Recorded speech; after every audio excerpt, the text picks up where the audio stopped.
Hello, good afternoon. That's one way to see China. Welcome to the museum, and welcome to our honor guests, and Dr. Jung and Bill.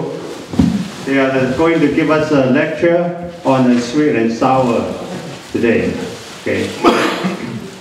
Our museum has a mission to try to promote the Chinese culture in terms of history and also different kinds of values. And today's lecture is the first one in this year. We also have different kinds of activities, fundraising just occurred last week. And in coming, we have more lectures to celebrate the Chinatown 100 years anniversary. Today, I don't know that everyone tried the sweet and sour in Chinese food in here. Anybody didn't try that before? Well, actually, the Chinese life in U.S. or in the foreign countries, or for the immigrants, the life just like sweet and sour. It's a kind of a feeling that all we have. And today, Dr. Jones and Bill is going to give us a talk. And before that, I would like Sulan to give some introduction about Dr. Jones and Bill. Okay, thank you. Before I do that, I would like to introduce you to Dr. Kim T, who is our president of our Chinese American Museum. Okay. Would you like to come up and say a few words of welcome?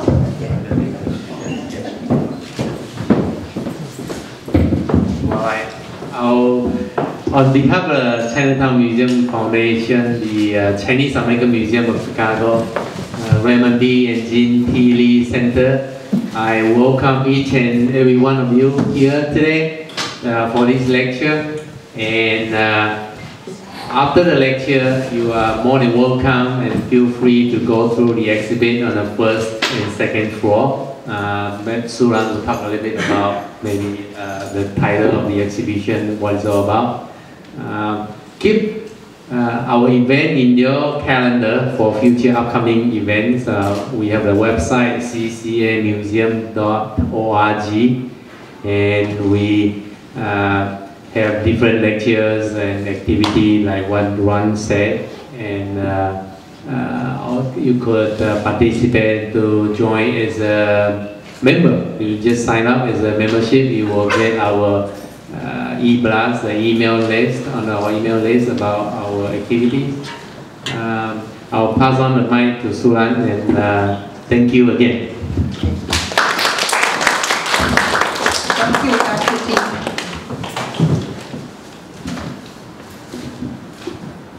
T. Welcome to our Chinese American Museum again, and we're very excited that John Jung can come and give us a presentation today. He's been a really good friend for the last few years, and he came once before and gave a presentation on Chinese laundry. So today he will be talking to us about the sweet and sour life in Chinese American restaurants. And I want to give you a little history of his background. He was born in Macon, Georgia, where his immigrant parents from China, the only Chinese in the city, owned a laundry. After moving to California, he majored in psychology at UC Berkeley and went on to earn a PhD at Northwestern University in Chicago. He's an author of several academic textbooks, including a second edition in 2010 of Alcohol, Other Drugs, and Behavior. He was a professor of psychology at California State University, Long Beach, for 40 years. Upon retiring, he created a new career in writing 4 books on the history of Chinese immigrants and their family-run businesses, and making presentations about them all over the country to pay tribute to these pioneers. And I would like you to give a warm welcome to Dr. Jung.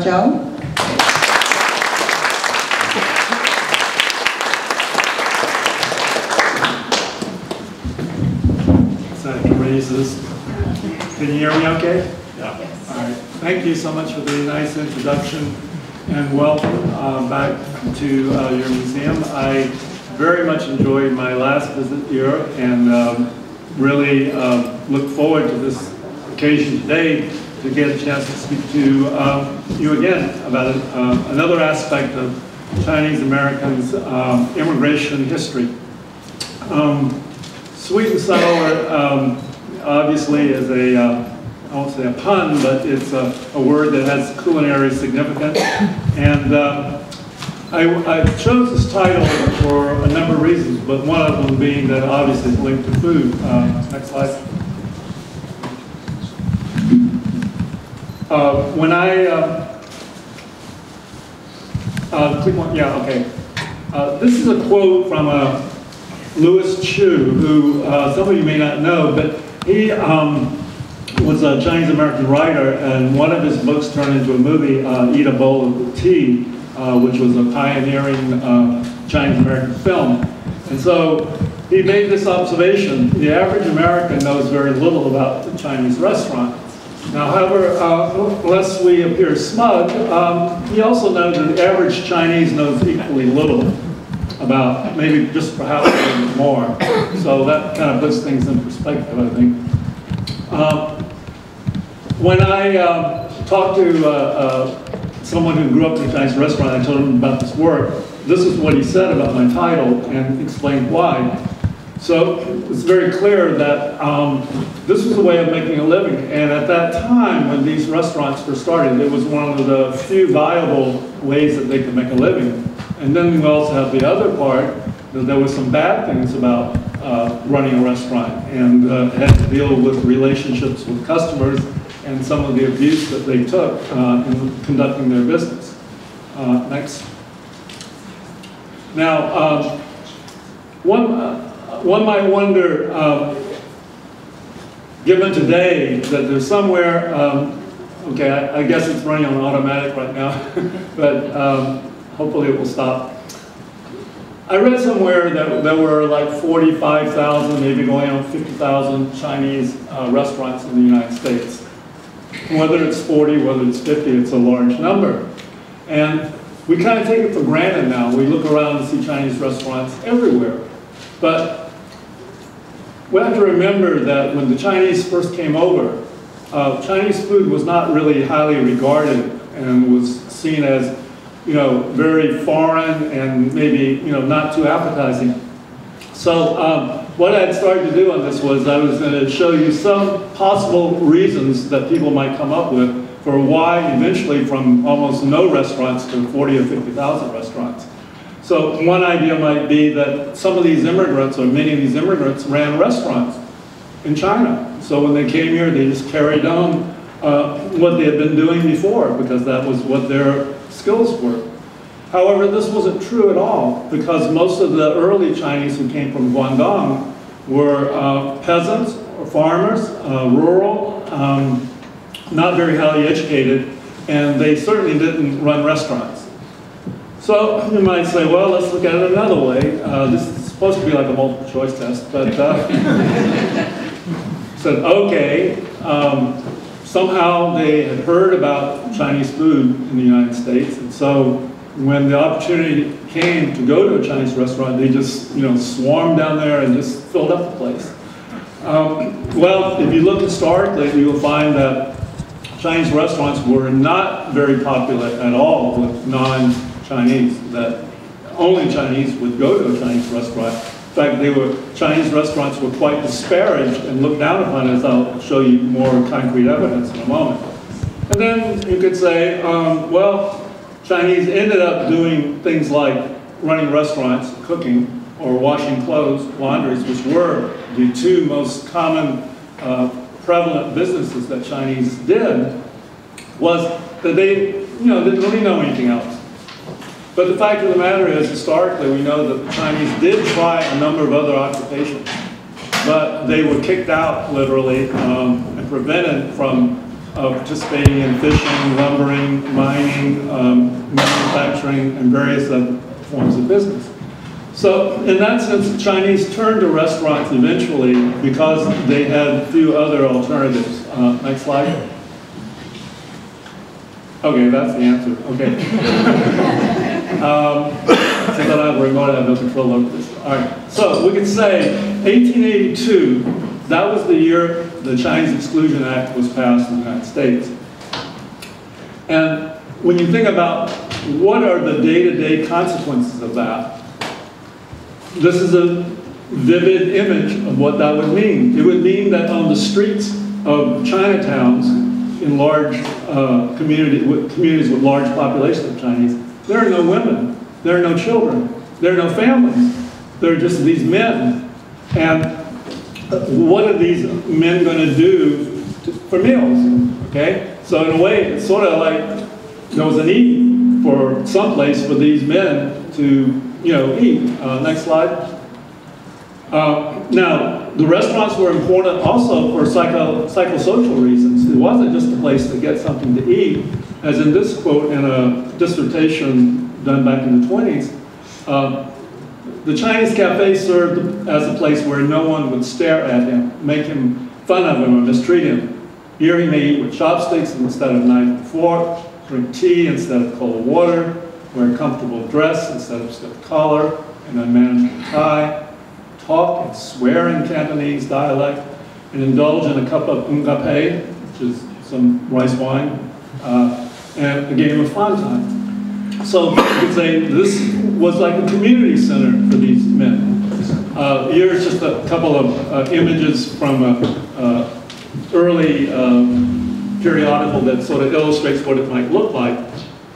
And you can sort of see that Starbucks got the idea for their, stores, probably from looking at these images. I can't prove that, but I'm a little suspicious. But so these guys would come there and hang out, okay? Maybe have a cup of tea, a bowl of noodles, and have some fellowship with their fellow countrymen.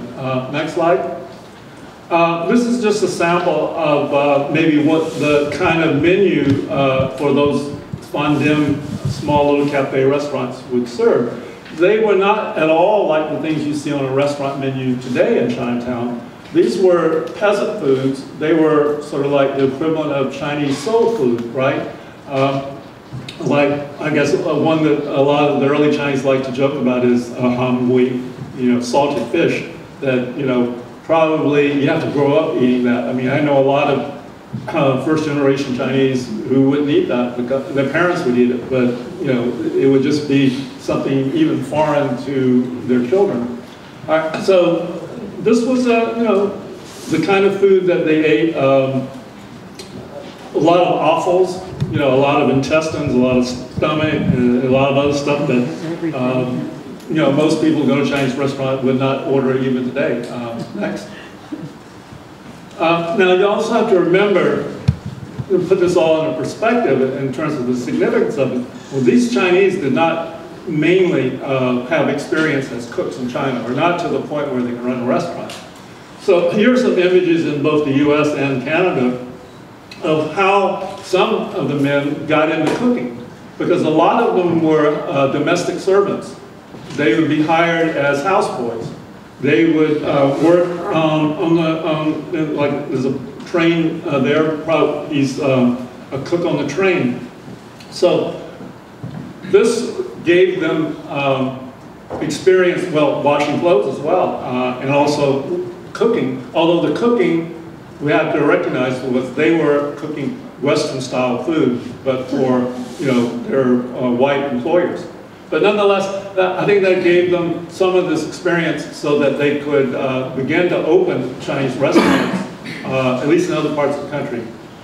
Next. Oh, this is a picture that might be a characteristic picture of early Chinese restaurants. You can see it's pretty primitive, not very large, and there are all those familiar old-style booths with a little curtain where people seem to want to have privacy when they dine. One reason I picked this picture as representative of this is it has some historical significance.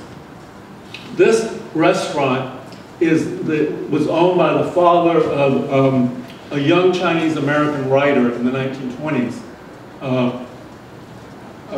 Fleur Wong, I believe, was, Fleur Bell John, J-A-N was her name. Now, in case you're not familiar with her, let me just sort of say, she was a writer and a journalist, and she has Chicago roots in many ways, because she came to Chicago and wrote for one of the newspapers in Chicago before she ended up going to China. She actually met a man who was actually studying psychology, by the way, in Chicago, and married him, and then they went to China. She was an interesting person in that she was a self-proclaimed flapper.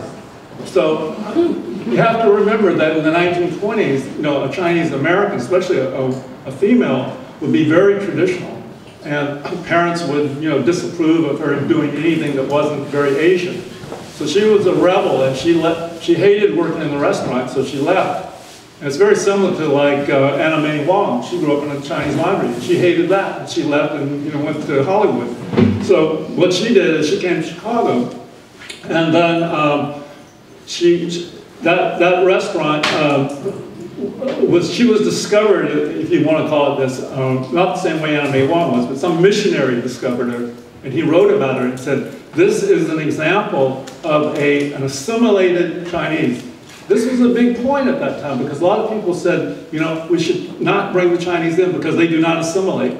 They just want to work here, make money, and go back to China. And so it became a real issue back in the 20s of, can the Chinese assimilate? So Fleur Bell John was an example of someone who could assimilate because she was very Americanized. And so there was a famous sociologist at the University of Chicago, Park was his name, and he recruited her to enroll in some courses there because he wanted to use her as a demonstration of the assimilability, is such a word, of Chinese. So anyway, in contrast to those small little hole-in-the-wall type restaurants, Chinese did have banquet-style facilities in large cities. Now, not out in, you know, small towns, but obviously like in San Francisco or New York. And you can see that they were quite ornate in many ways. And this seemed to be kind of odd in the sense that many of these Chinese were quite poor. How is this possible? These were not family-run restaurants, unlike that first one, where it's mainly the parents and the children and maybe a cousin or an uncle who were running the restaurant. These often had partnerships. A number of people would each throw in, you know, $1,000, $500, and they become partners, and they could open these larger establishments, which was still mainly for Chinese. Next slide.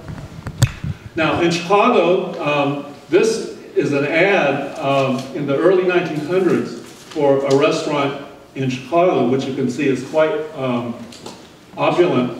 And they had an ad in the newspaper. I wasn't able to reproduce the entire ad, but it really had a lot of marketing about, you know, how this is really going to be an exquisite meal, and, you know, you're going to get wonderful service, and, you know, the ambiance is terrific and so forth.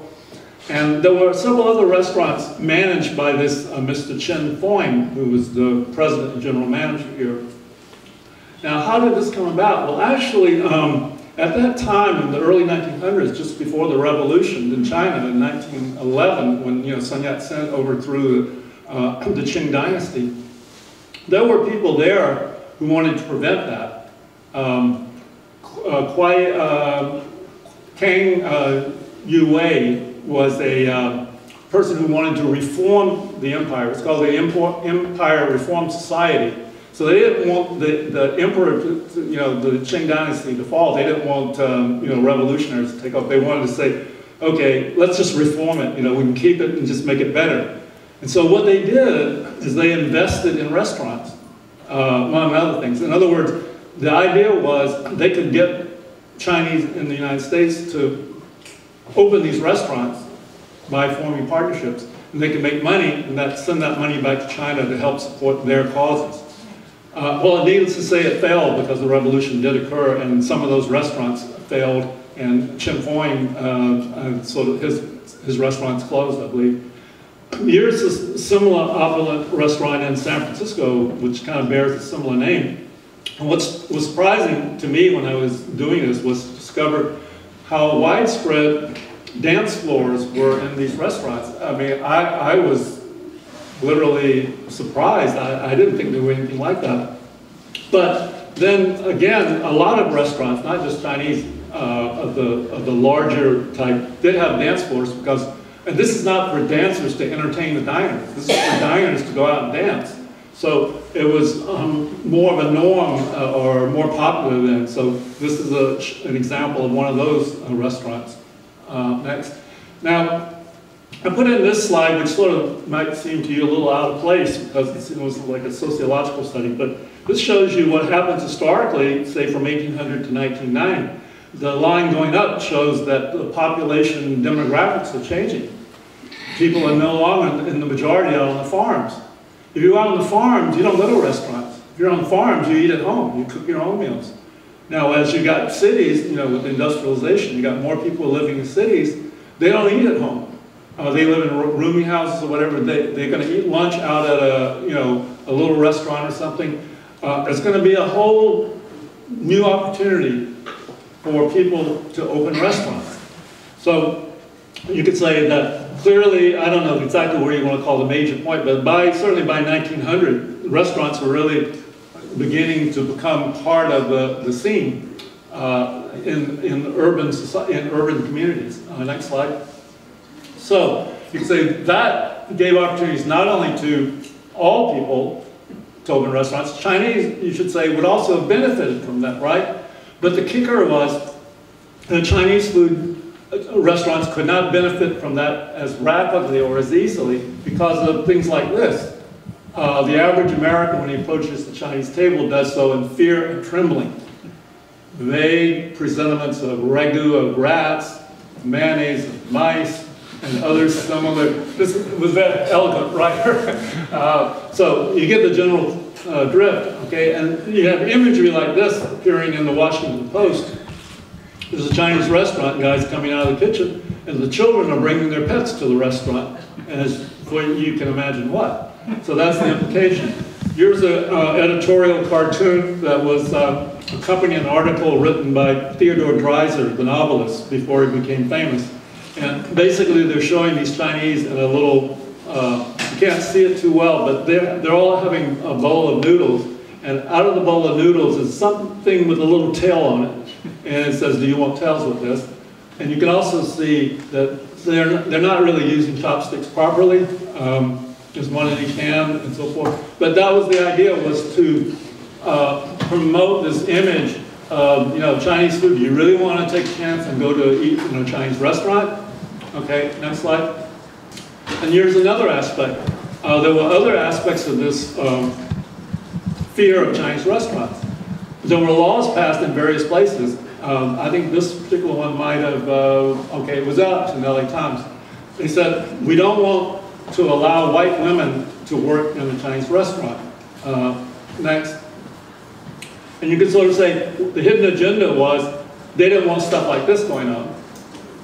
Mingling of the races, that, you have this white women in the Chinese restaurant, and next thing you know, there are going to be, mixed marriages and things like this. So, chop suey is an interesting turning point in the history of Chinese restaurants.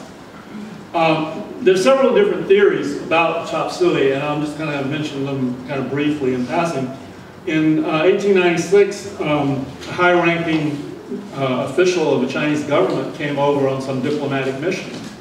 And presumably, the legend is that he went and to a Chinese restaurant because he was tired of eating rich banquet food, and they weren't prepared for him. So the cook just sort of improvised and went and found all the scraps that were left over, tossed them all together, stir-fried them, and offered them. And apparently, the diplomat thought, well, this is very tasty, it's pretty good. What is this dish? I've never had it before. Well, it's chop suey, or chop suey, or odds and ends, leftover scraps. They call it that, but that's what they really were tantamount to at that point.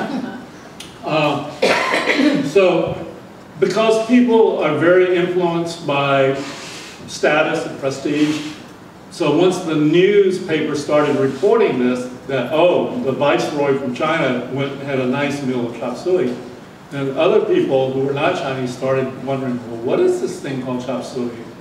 You know, so they became curious about it. I mean, if this guy, you know, can eat it, it must be pretty good. So let's go and check it out. Let's go and find it. So that's kind of the psychology there.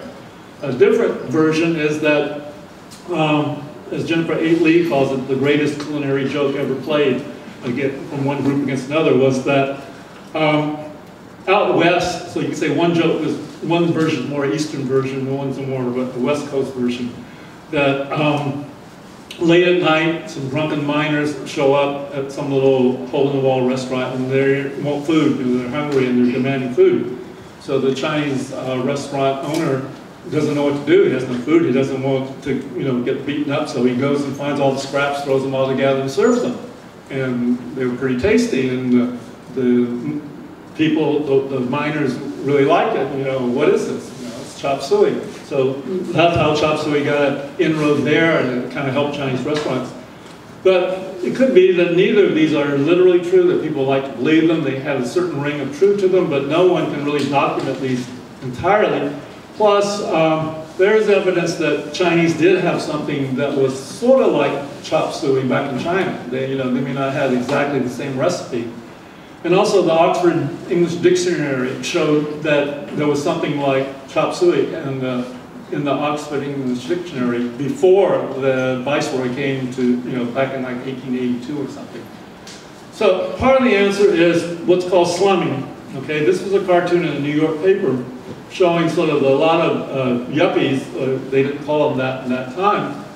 They're going to Chinatown in search of chop suey because they heard that this prestigious guy from China liked chop suey. So I read this account and said, oh, it's slumming. They got curious and they wanted to go. And my first thought was, oh, well, that's kind of far-fetched, isn't it?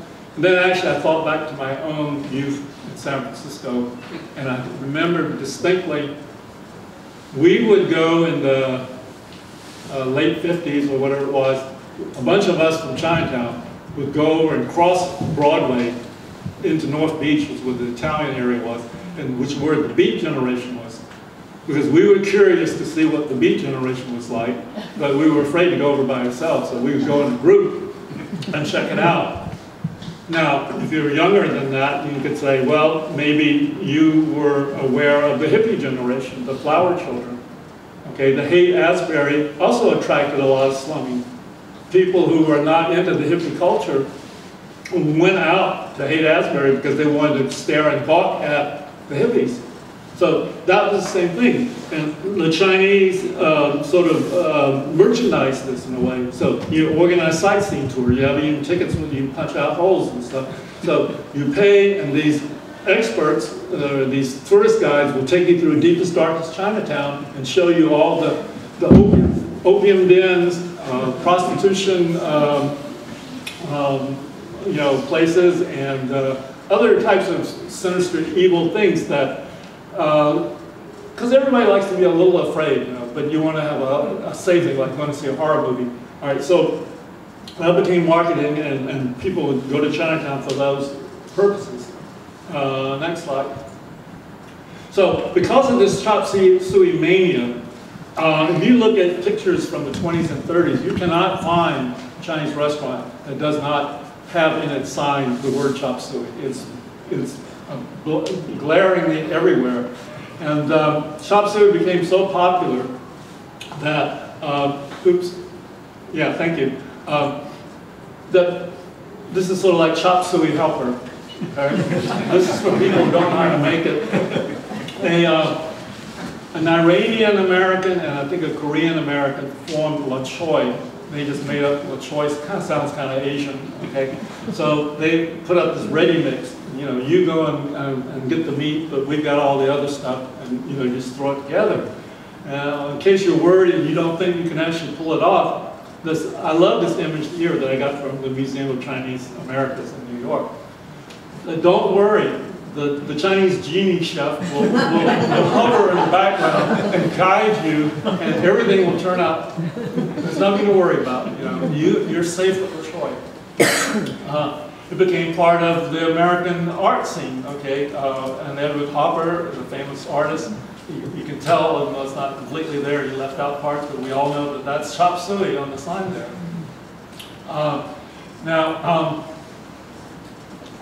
You have to market things. You know, just because you have a restaurant there and you have good food, people aren't going to go. So after the Second World War, you know, the restaurant industry started selling itself. Enjoy the good life. Don't eat at home. Eat out. Okay, you deserve a break. So Chinese also realized that too, and that gave them an opportunity to even further, you know, develop and grow their restaurants.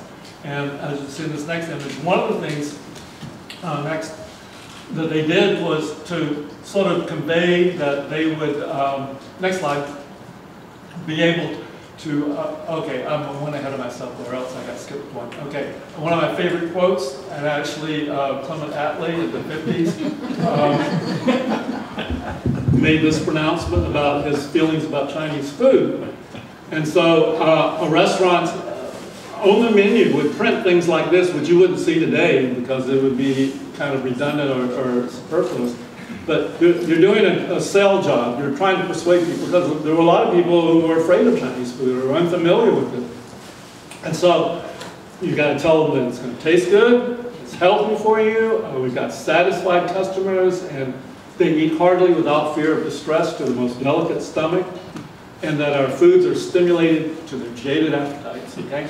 So once you start planting these seeds and get people thinking like this.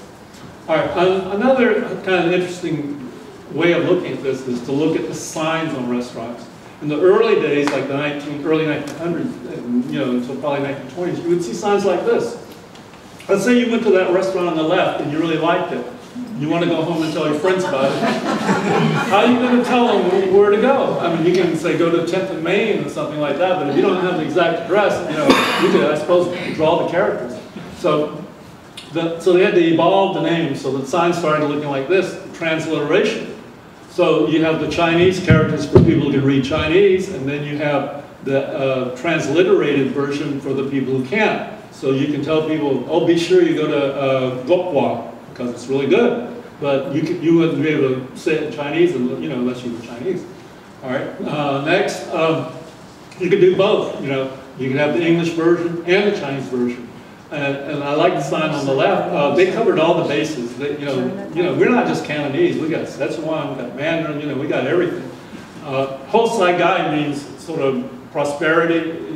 It's sort of like wishful. I call it wishful thinking. If we say our restaurant's going to be prosperous, it will be. Okay, it's got a good future. All right, the signs and other things that are around the physical part of the restaurant. So I call these patriotic versions. Mayflower Restaurant. When I first heard of the Mayflower Restaurant, I was really puzzled. And I thought, Chinese didn't come on the Mayflower. What are we? What is that? I've been told that anyway. So I thought, well, Mayflower shows that we are patriotic, or that we are aware of, you know, what's important to Americans. You know, because Americans, white Americans, want to brag about having ancestors come over on the Mayflower. And actually, there's still several hundred Mayflower restaurants across the U.S. Thanks to Google, I can tell that. You know. And there was one in Chicago. I have some interesting stories about that. But we can have servile names after Bonanza, Hop Sing, the houseboy. The implication is, you come here, we will wait on you hand and foot. Okay, and you know, we will bow and kowtow and whatever. We don't want to go Hop Sing route. You know, we can go the Fu Manchu route, which seems kind of an odd name for a restaurant, or the Dragon Lady restaurant. But you know, we're trying to create some sort of image that's going to appeal to different people. Next, okay, here we have what I call the risque. If you ever look at photo sites like Flickr, the one on the left is the most frequent picture of any Chinese restaurant sign in the world. I think the last time I looked, there were like 800 copies of it or something. Now, the Hung Far Lo, which actually means red flower building or red flower restaurant, or other people told me it meant apricot restaurant. Hung is red, flowers, flower, and Lao is like a 3-story building. And on that, we need that sign back. And you can see the cocktails, some of the signs. Now, this is in Portland, this particular sign. There are a lot of Hung Far Lo restaurants. Some of them spell it Hung Far Lo, okay? But Portland had a major crisis last year because the sign was taken down. Because it was structurally unsound, they were afraid it was going to fall off the building. It had been there like 40 years or so. And there were petitions circulated. And they said, you know, our masculinity is threatened. We must get this sign back. So they raised $40,000 to put the sign back up. You know, I haven't actually completely confirmed that, but I do know people who are related to the people who own the restaurant. So I kind of got some inside story about that. But amazing, you know, how emotionally involved the civic pride of Portland was in that. Okay, now this is a kind of a more of a fictitious thing. Any of you have seen the really charming movie Christmas Story? Of course. Remember what happens with the family when they lost the turkey? Yeah. So they went out to a Chinese restaurant. So the guy who produced this, he remembered as a child driving by with his family and seeing a sign that said bowling alley, but the W had been burned out. And he looked at it and saw bowling, and he thought it was a Chinese restaurant. So in the movie, that's how they came up with the name, with the bowling restaurant. I don't know if one actually exists, but it's kind of a good story. My version of naming a Chinese restaurant is you just pick one from column A, one from column B, and you can probably predict 70% of the Chinese restaurants. Okay, enough for restaurant names. Let's look at how the restaurants look, okay? You take, like the chain restaurants especially, there's a sort of a uniformity, there's a sort of a template, you know, we want to make them all look a certain way. Now on the other hand, with Chinese restaurants, they vary quite a bit much, but yet somehow when you look at them, these are all different, but yet they look Chinese to me in some way. I mean, because there's certain funky improvisational style to them, you know, that they're not overly concerned about how they look. And we can see that also if we look at interiors and maybe, well, go one more slide. Next.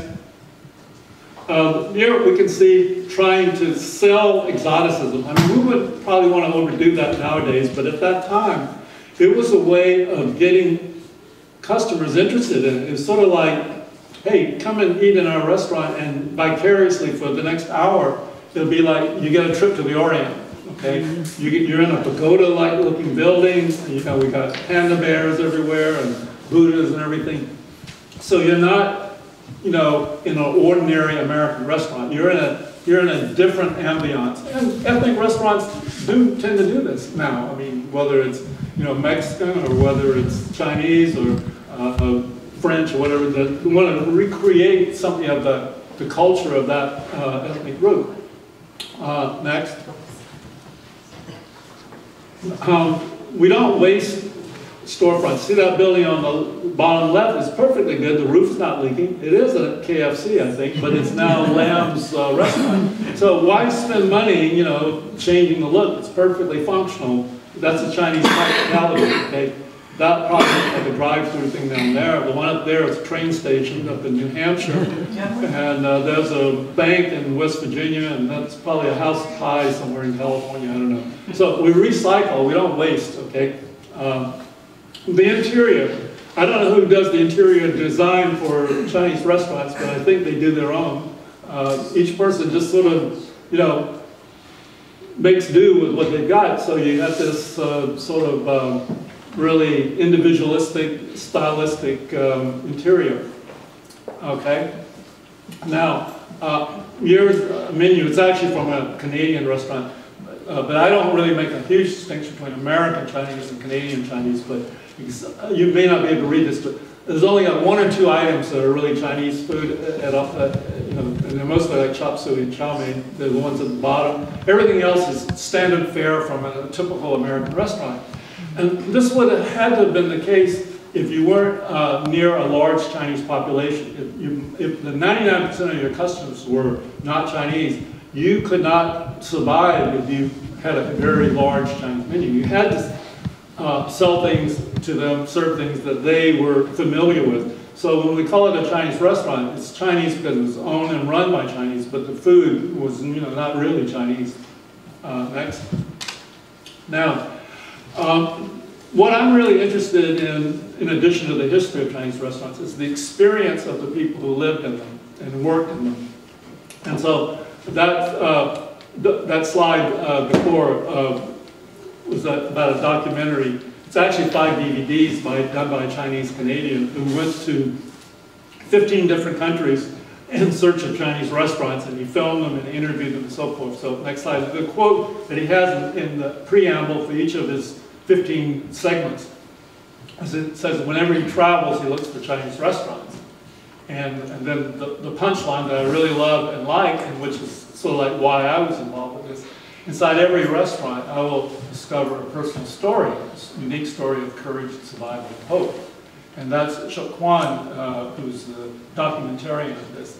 And so, okay, hold it right there, and I'm going to invite Bill Tong, who many of you know, and his family had a restaurant in Chicago, and I'm going to let you tell about that, because it was important to me to get people like Bill who were willing to share their experiences, because I never, you know, worked in a Chinese restaurant, so I don't have any first-hand experience. So fortunately, with people like Bill, I'll let you share your story.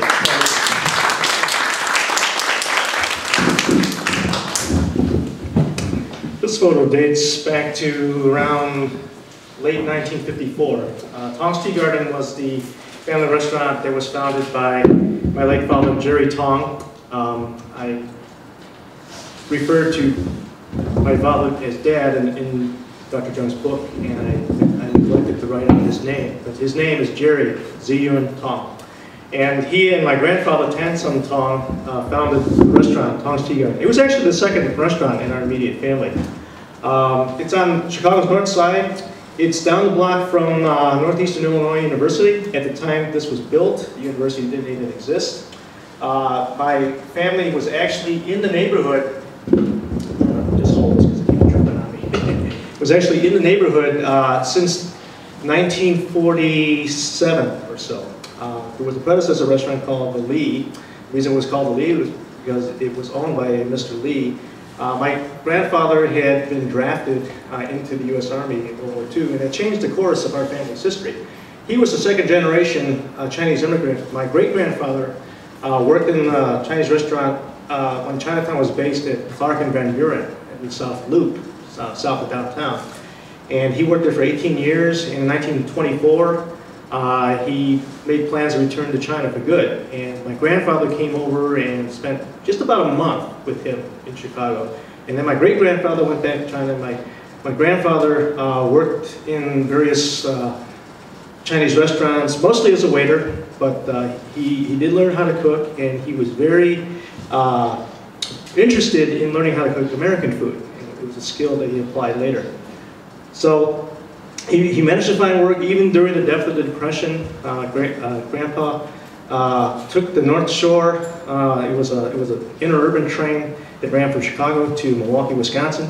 On the weekends in 1930, he would work a job at a restaurant in Milwaukee and then commute back to Chinatown. And he had one day off, usually Monday. Chinese restaurants would close on Monday. And he educated himself by riding every elevated line in Chicago. So he knew his way around. He knew how to read and speak English, which gave him quite an advantage. And then he got drafted. Okay, and that, like I said, changed the course of history, family history, because he was able to become a citizen. And then he planned to bring his family over. Okay, so what he did was he bought a takeout on the north side. That was the Lee. It was just down the street from where Tong's Tea Garden was built.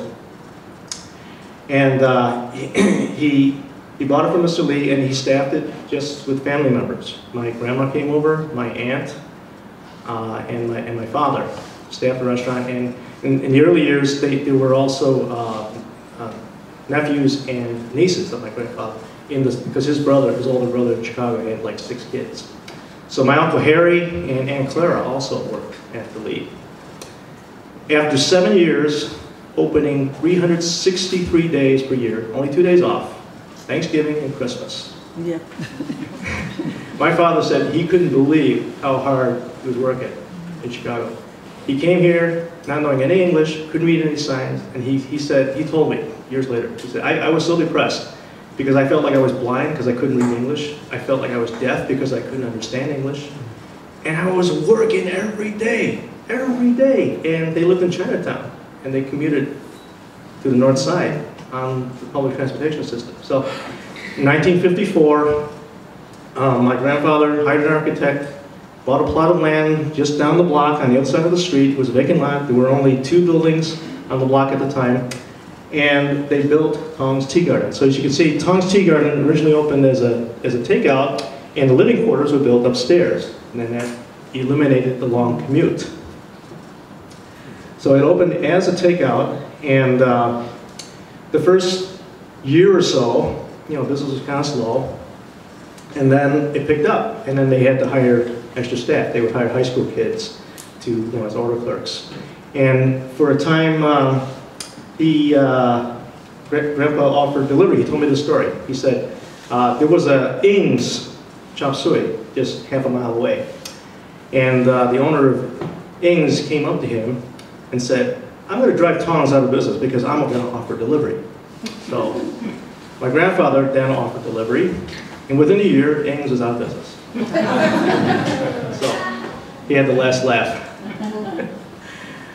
So this is my grandfather, and that's me. I'm about 2 months old, or 3 months old. This was taken in March 1959. That's what the kitchen looked like in Tong's Tea Garden. Okay. And this is years later. This is around 1972, and that's my little sister Dolly sitting in the chair. She's in the audience now. And this was in 1970. Tong's Tea Garden remodel, the major $30,000 remodeling project. We built a dining room. You see the tile floor and everything, and formica tables, and what used to be a large waiting room in the takeout was converted into a dining room. The doors there didn't exist before. There were green fiberglass panels that came out a little bit further, like where that station is, where it's holding the drinking glasses and stuff. None of that stuff was there. That dividing wall, they built an extra washroom next to the existing one. And next slide, please. Okay, let's see. That was, I think, some kind of quilt tapestry. That dates back to like the early mid-70s. But that used to be up there. I think my dad put that up there. I think he liked it a lot. This is a distant cousin of mine named Howard Lee. He worked as a waiter for us while he was going to college at U of I in Chicago. This is Nancy Ishihashi, who went to high school with me. The thing I remember about her is that she translated her name from Japanese. It means one chopstick. This is one of the rare pictures from that time where I got my dad in the picture. Over Nancy's right shoulder, you see, that's my dad, Bill Tong. Oh, yeah. And there's a menu that's taped to the steam table there so that you could check on the prices and add up everything correctly. And this is a family picture. This is Grandma's birthday. She's about 75, 76 in this picture. Okay, you can tell I'm the guy in the middle. My cousin Steve in the audience. He's always been the tall one. He's to my right. And his younger brother Gilbert to my left. My late aunt Yolanda. And Sister Betty is on your left. And Dolly, and Grandma's in the middle, and cousin Annette on the far right there.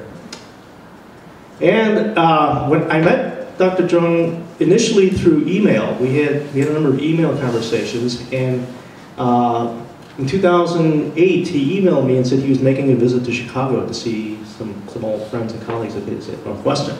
So I took the opportunity to meet him in person, and I was very happy to meet him. I was amazed at how tall he was. So I had an idea. We were trying to figure out a place where we could, have dinner, and I said, well, why don't we eat at the restaurant, and then you get a chance to meet my dad. So we had dinner together, and then I snapped this picture with my dad.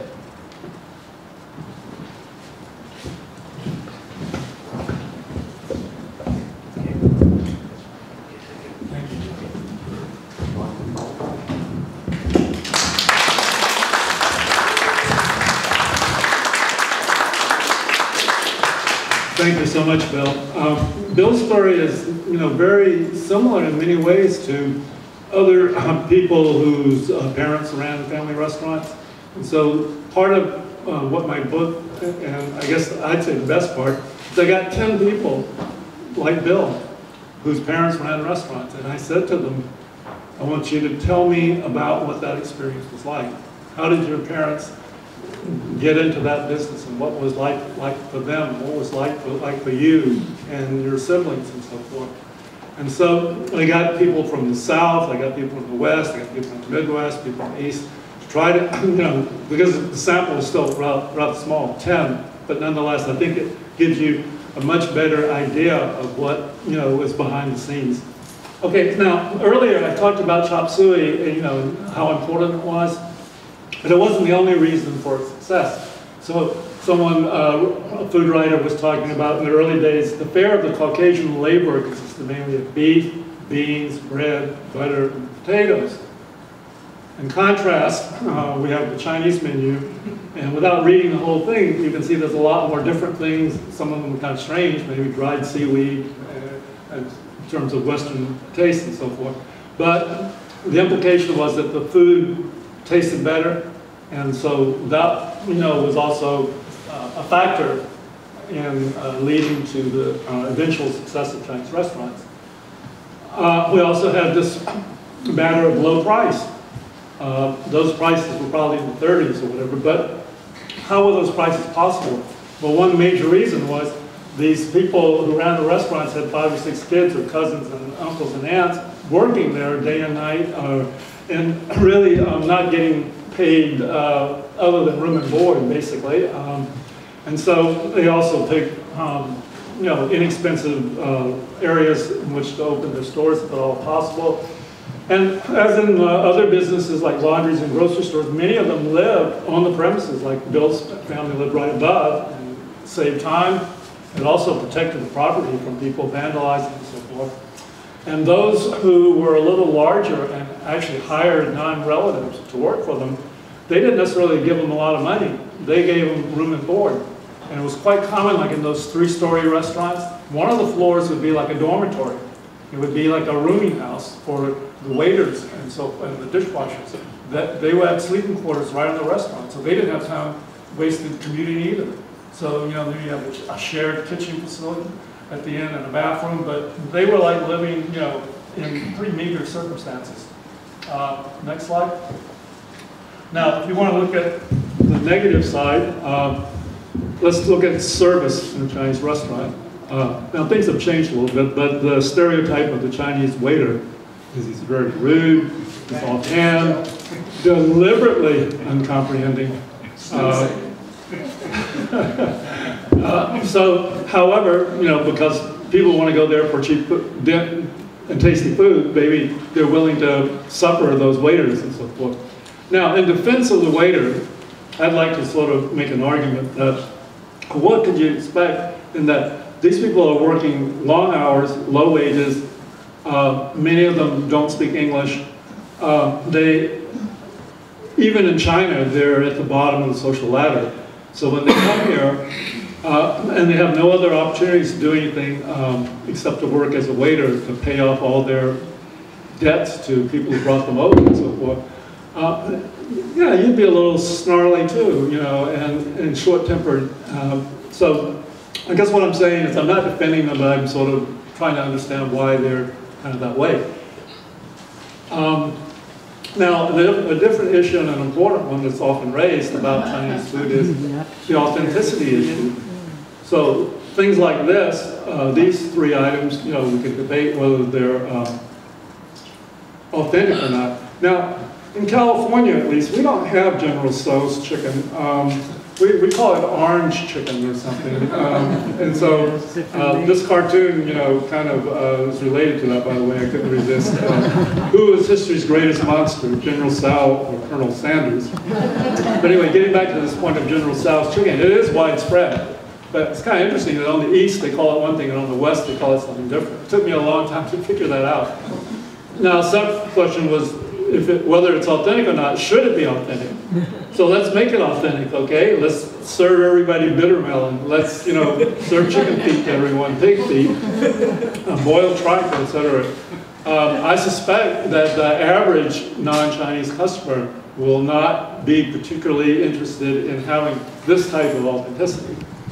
So in a way, it's kind of like a, well, I won't say snobism, but you know, sometimes people think, well, if it's not authentic, it can't be good. But then on the other hand, there is the old saying about, you know, it's a taste, you know, or individualistic. But in any case, go ahead, next.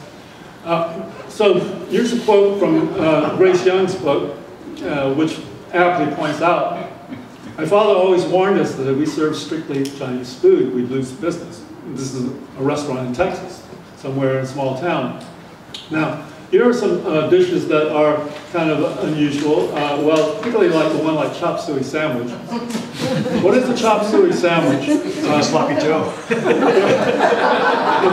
It's extremely popular apparently in Providence, Rhode Island. And there's an advantage to a chop suey sandwich because you don't need chopsticks. You just have your chopstick between two pieces of bread, you know, and you can really pick it up. But so that was a variant on chop suey. But that wasn't popular anywhere else. And I read somewhere that in Springfield, Missouri, you had a Chinese restaurant and you did not serve Springfield cashew chicken, you'd go out of business because that's what people wanted to order when they went to it. So I looked up, well, what is this thing, Springfield cashew chicken? It turned out it was essentially like fried chicken smothered in brown gravy. I mean, I described it entirely accurately, but that's what, you know, the customers wanted. Here in New Orleans was an interesting adaptation, very unusual, unique sort of restaurant, which is very successful.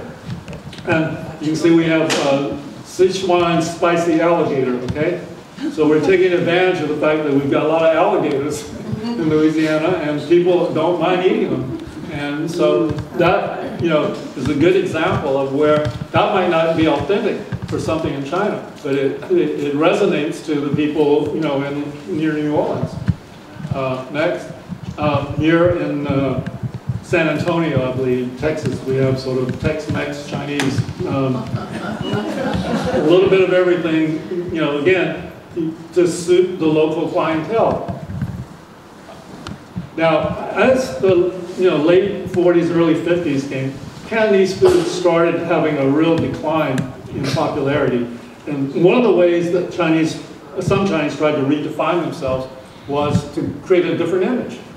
So they said people like to think of an idyllic South Seas island, you know, Mai Tai drinks and tiki decor. And so there became this real fad during that time period, which lasted, I don't know exactly how long, maybe a decade or more, but then sort of people got tired of that. But they borrowed this actually from, I guess, Trader Vic or whatever, who was not Chinese, but they saw a good thing, they recognized a good thing when they saw it, so they adapted that and used it. But getting back to why they had to make these adaptations. Next slide. There are a number of factors. On the one hand, after 1965, when the immigration law was drastically liberalized and many more Asian groups were allowed to come into the U.S., and especially among the Chinese, this greatly broadened the cuisines that were available. I mean, leaving aside other groups like Korean, Vietnamese, and Thai, just among the Chinese, it was because previously it was all Cantonese, all Southern Chinese cooking. Now we had Northern Chinese cooking. We had Beijing style, we had Shanghai style, Hunan. And even more recently with the immigrants from Fujian province, we have that cuisine. So those are all different. And a lot of people are interested in trying new things. And this is more so than, say, 50 years ago. So that was competing against the old style Cantonese cuisine. And in '72, when Nixon went to China and had his big state dinner with Chairman Mao and so forth, as soon as he got back, I can even remember seeing Cantonese restaurants that were Cantonese like the week before and go by the week later and see they had changed their sign and it's now Sichuan, you know, and Peking, this and that, because they were very quick to adapt. And because they knew that that's what people wanted to eat. They wanted to eat, what did Nixon get served, you know, in China? Now, you could also sort of say that over, you know, the 1900s, you know, the Chinese restaurants really started blossoming in the 1920s and then they increased. When you got a saturation in some sense, you could say, well, there's so many of them, you know, people got bored by them. But separate from actual saturation is sort of like a drop in the average quality. In other words, if you had people who really know how to cook open these restaurants, that's fine. But then you get some other people who don't know how to cook. But they say, we're Chinese. We just put up a sign and say Chinese restaurant. And, you know, people will come, and if we're in some area where they're not used to it, what do they know? You know, they'll come because they heard Chinese food. So the overall average quality is going down. Back in that documentary I was telling you about, I remember he went and interviewed someone in Norway, like, how did you open a Chinese restaurant in Norway? Well, we came to Norway and we didn't have any other job, so we opened a restaurant. We didn't know how to really cook, but we opened this restaurant and we've been doing pretty well. All right, same story. I think I need to go back a second. Okay, so yeah, okay, we have all these franchises and chains which are a big threat to the small mom and pop family restaurants. It's not to say that they're the main reason. Mom and pop family restaurants are going down in frequency or number, also because their children are getting advanced degrees and careers and professions and so forth, and they're not going to continue running the restaurant, so that's one reason. But you also have, like, now there's this big trend of all-you-can-eat buffets, and the Fujianese apparently the most dominant player in that. And so a lot of people will go to that, so that's another reason why the early style restaurants are declining. Next. So here are just some images which really illustrate that that's a picture of a building that once flourished as the Chinese chop suey chow mein restaurant, also had dancing. But you can see it's really kind of faded, and it's probably, the restaurant probably doesn't exist, but the sign sort of shows the history. This is a building that is in Detroit, and this, maybe one more click, there's a little, yeah. So you can't see it with the context. The sign says chop suey there on the side. So, but for a while it became a law center, but I think right now it's just a burned out building. And this picture, you know, sort of is a way to close this in the sense of saying that the early family Chinese restaurant from the Cantonese end is sort of like part of history. This is not to say there are no family restaurants. There are other groups coming in to do it. Newer groups, newer immigrant groups, people with less education. So here's a proverb that I think is very apropos to what we're talking about. By the way, when I give these talks over time, invariably someone will ask me, can I write my Chinese name? Well, since I didn't really learn how to read and write Chinese, I mean, I grew up in Georgia. We were the only Chinese in the whole town, so it's kind of hard to learn Chinese. So I put my name up here in case you read Chinese. If you click it, you'll see my Chinese name. Now, people who can read Chinese will then say, well, I read that. How come it says your name is not Jung? Well, that's a whole different story, but about paper signs and so forth. So, but then when I showed this once, someone who could read Chinese came up and told me, and said, you know, your name is part of a famous Chinese proverb. I said, really? So here's what my name means. And when I saw that, I was astounded. It was like a fortune cookie. So I said, oh, no wonder after retirement, you know, I couldn't sit still, you know. I had to fulfill the prophecy. So I'll be happy to answer any questions. Thank you.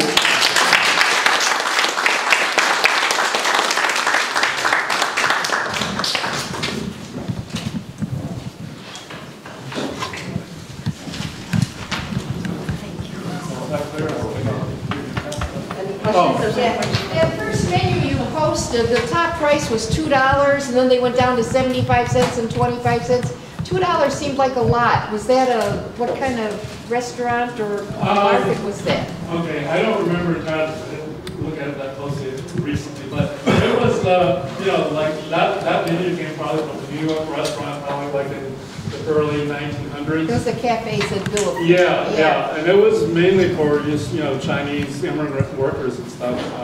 It could have been that it was a bigger portion or something, I'm not quite sure, but, you know, $2 is a lot of money, right? Yes? Is this era of Chinese restaurants, family Chinese restaurants, is that going to continue, you think, or is it changing, or is it going to stay the same? Well, it is changed. I mean, everything's in flux. This is true, like Chinese laundries, for example. Chinese laundries hit the wall when the home washing machines came out, so they started becoming more focused on dry cleaning. Now, those people have, like, you know, their children have grown up and gotten degrees and left, and now some of the Koreans are entering that field. So there'll be a new wave of immigrants coming in. So, like some of the Vietnamese, especially those of Chinese ancestry, ethnic Chinese, some of them, especially if they don't, if they don't have any education or resources, they'll come into the areas that are sort of low rent, whatever, and they'll open a family business of some sort, whether it's a restaurant or not, I can't absolutely say. So there'll always be some, but it won't be maybe the same dishes and the same cuisine. There'll be some variants of it. But yeah, I think it's just important to understand that all these immigrants groups, they get in on the bottom ladder and they kind of scratch their way up, you know, slowly but surely. And it calls for a lot of persistence and determination and, you know, stick-to-itness. And I think that's probably why I'm kind of fascinated with all these different things from the Chinese population, to sort of understand that myself. You know? And I'm sure this is true for other groups as well, but I'm just speaking for the Chinese immigrants. Now, with the Chinese immigrants, you know, it's hard to talk as if they're a real homogeneous group. I mean, Chinese have gotten much more diverse now because many more in the last decade or so have come over with resources. You know, some of the ones from Taiwan and Hong Kong came over with a lot of money. Not true, and education, you know, and even knew how to speak English. Well, that wasn't true of the Chinese who came at the late 1800s, early 1900s. And so what then happens will be different. And so, like, sometimes when I give a talk, I'll occasionally find some Chinese person who's not related to the Guangdong ancestry, and they'll say, oh, well, that's very interesting, but they don't say it quite this many words, but I know what they're saying. How is this relevant to me? My father, is a millionaire in Taiwan, and he, has a company and this, that, and the other, and, okay, so I say to him, well, as far as I know, you look Chinese to me.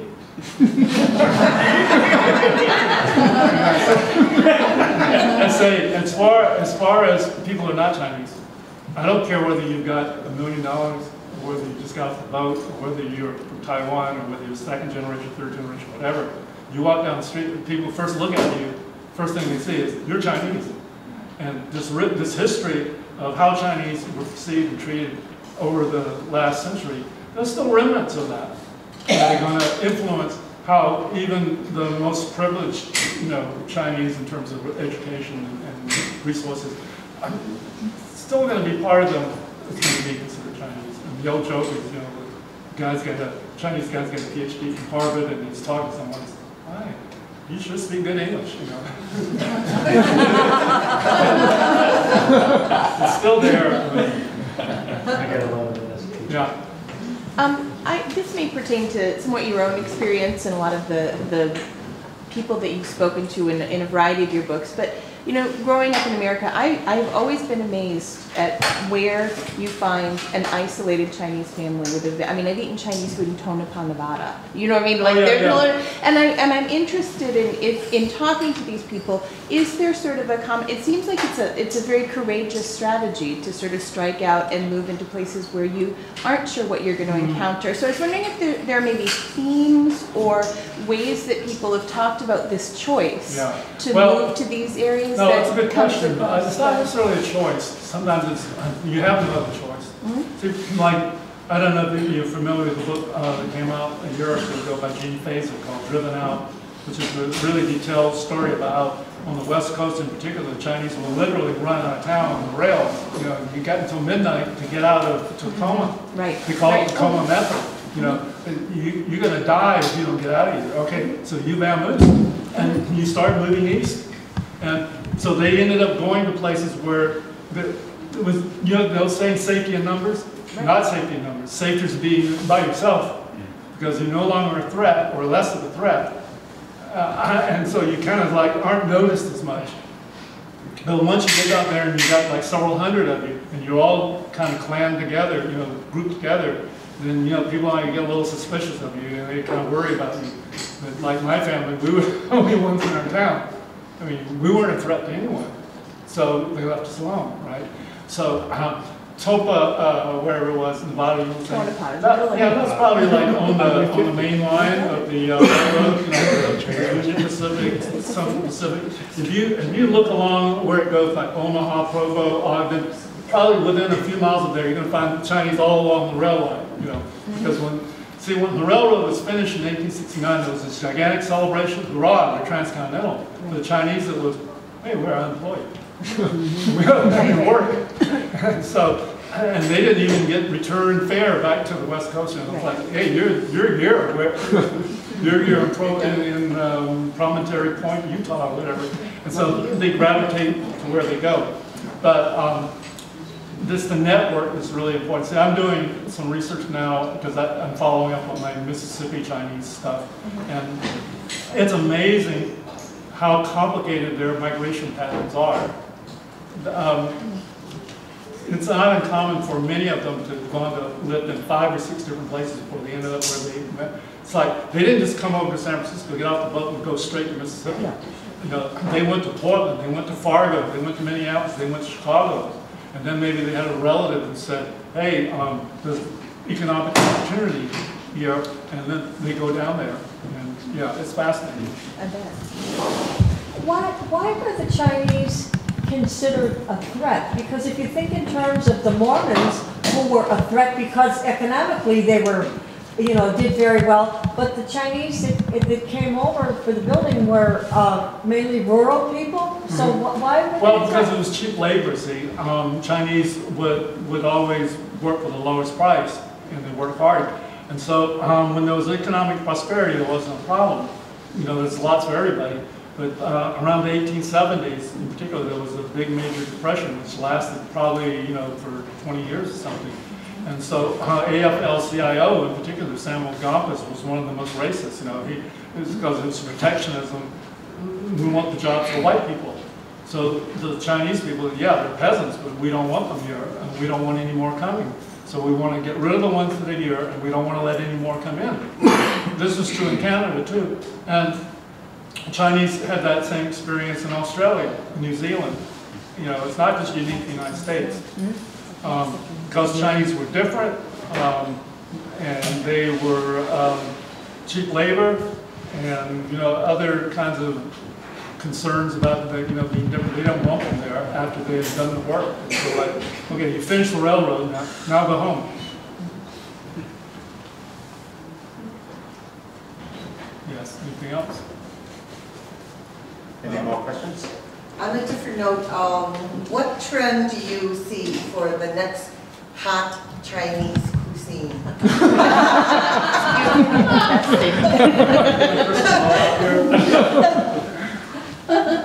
Hot chicken. Hot chicken. Oh, hot chicken. Sweet and sour. Sweet and sour, yeah. Sweet and sour always seems to be popular, right? But these days, you hardly find chop suey anymore. It's kind of like faded away the last 20 years. What do you think the reason of that? Well, there's better stuff to eat. That's probably the main reason. Although we don't want to disparage chop suey entirely. I mean, there's probably some good chop suey, there's some bad chop suey. So, see, chop suey was popular because, for one thing, if you did it right, you had the right ingredients, and you had fresh ingredients. Chinese food, especially like the stir fry, was popular because it was quick, it was tasty, it was cheap, But you have to have fresh ingredients. You can't have like canned stuff, right? So one of the big issues, when they were accusing the Chinese of all these various things, they said, Chicago newspaper actually had an article. They said, we went and asked all these people for a recipe. And they said, we tried it. We asked Chinese people a recipe for chop suey, but we tried to cook it and it wouldn't work. The Chinese are holding out some secret ingredient. That's how suspicious they were. And part of it was bean sprouts. Because you can't have those sitting around for weeks and weeks. You got to get them fresh vegetables. I remember reading a story about some guy in New York City started growing bean sprouts. And then he would drive them all the way as far as Ohio because he had Chinese restaurant customers who would buy his bean sprouts. So can you imagine getting in his car and driving a whole carload of bean sprouts and dropping them all along the way to Ohio? I mean, that's how important it was for them to have fresh ingredients, that they were willing to pay for that. I have a question. You saw a slide that in 1920, a Chinese restaurant with a dancing floor, and that what? How popular or how common? I think it was in the big cities, like San Francisco, LA. I found it was fairly common, in a larger restaurant. We also had some small restaurants that didn't have them, but there were a fair number of them. Now, when the Depression hit, of course, it hit everybody, including the bigger restaurants. I did read somewhere that to some extent Chinese restaurants were hurt less because they weren't as dependent on alcohol sales and so forth, like some of the white restaurants and nightclubs and stuff. But I guess to basically answer your question, there were a fair number of dance floors, and I was surprised. In fact, I found the Joy Jung restaurant in Birmingham, Alabama, which I've talked to other people. They said it really wasn't all that good. But if you talk to someone from Birmingham, Alabama, they thought it was the cat's meow. And they said this was, and they have a nostalgia page on the web for Birmingham, and there are pictures of the restaurant. They had a dance floor there, and this was in the South even, and the Chinese restaurant was very popular because there weren't that many in the South. And they had a dance floor. Yeah. Yeah, in my impression that no, around for that matter, you don't have to go far. Here in Chicago, we have built Hogan Lake, all that. We opened the dance floor. Oh, yeah, sure, back in the 30s. Before they were torn down. In my impression that that in the older generation, before 1950, most of the Chinese restaurants, you can put an equal side to survive, Chinese survival. And then, when I was a student, I came from Hong Kong, and then during the weekend, and I worked in the restaurant. And when I asked the people around, the Chinese, I think that more than 50% of my friends, they have been working in Chinese restaurant. When they're young. Yeah. Okay, but today is totally different. Right, you're absolutely right. Yeah, that was. I'm going to provide a counterexample. I teach at a school on the south side, and I had last year I had a couple of Chinese students. They were the only Chinese students in the school, and one of them works at a restaurant in Chinatown, and the other's family ran a takeout on the south side. So that's still going on. Yeah, but they're not as many as they used to be. Not as many. Right. Yeah. But yeah. Well, thank you very much for your gift.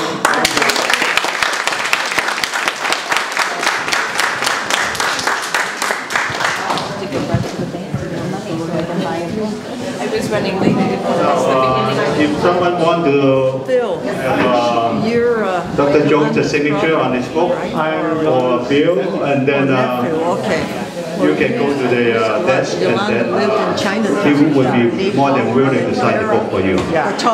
I know all the Tong. Don't forget if you want your email address, I know the Tong database, so we can send out the information. They live in Alexandria, because Yolanda lives downstairs and they live upstairs. Beside the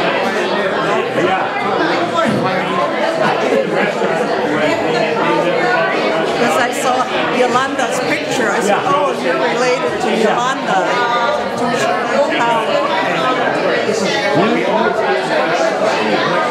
Yeah, oh, I know. She's David's son. I met her. When I saw Yolanda's picture, the mom's picture, I said, you're related. I thought she was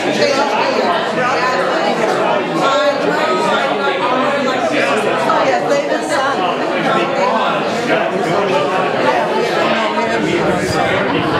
He said Tong, I said, oh, you must be related to Yolanda. And I saw pictures, I didn't see if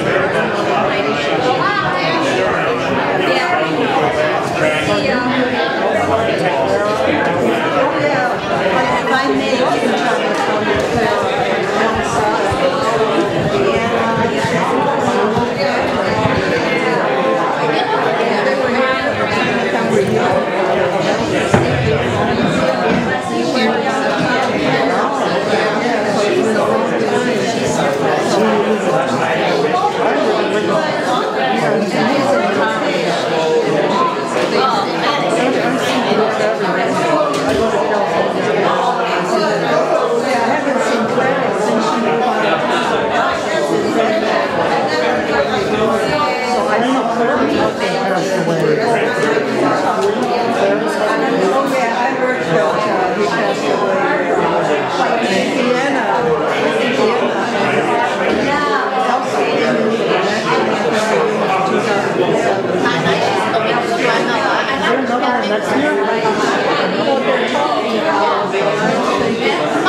tell me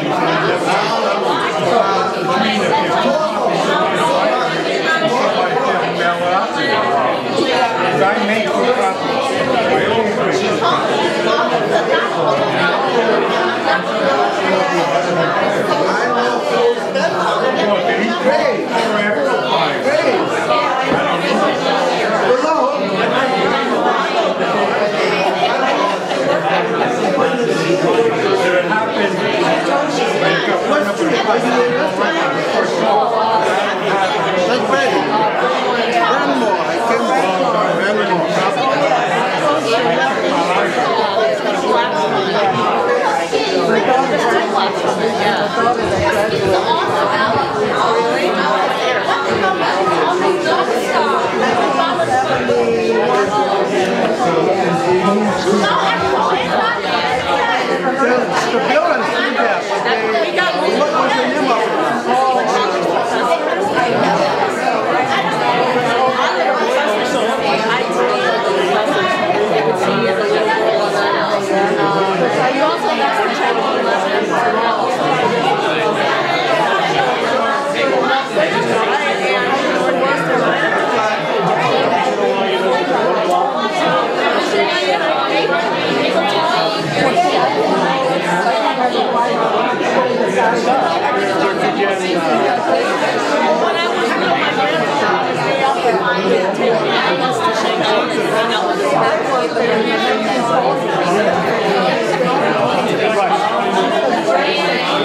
Southern province to the east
I didn't know the English name, no, the Chinese name. They opened in the 30s. Yeah, well, I worked in the 40s when I was going to school. I went there during the 60s when I was a kid, because on the day off, I would go with my grandpa to see Bank of Riverside. And then after Bank of Riverside, he would stop by Shanghai and he would visit with his cousin. See, I didn't know any of the women, you know, and I think normally I had a wife, was a bachelor. He didn't have a wife at that time. He got married later. He was pretty old when he got married. Oh, you did? Oh, see, I don't know the family. Are they still alive? 2005. His wife is still alive.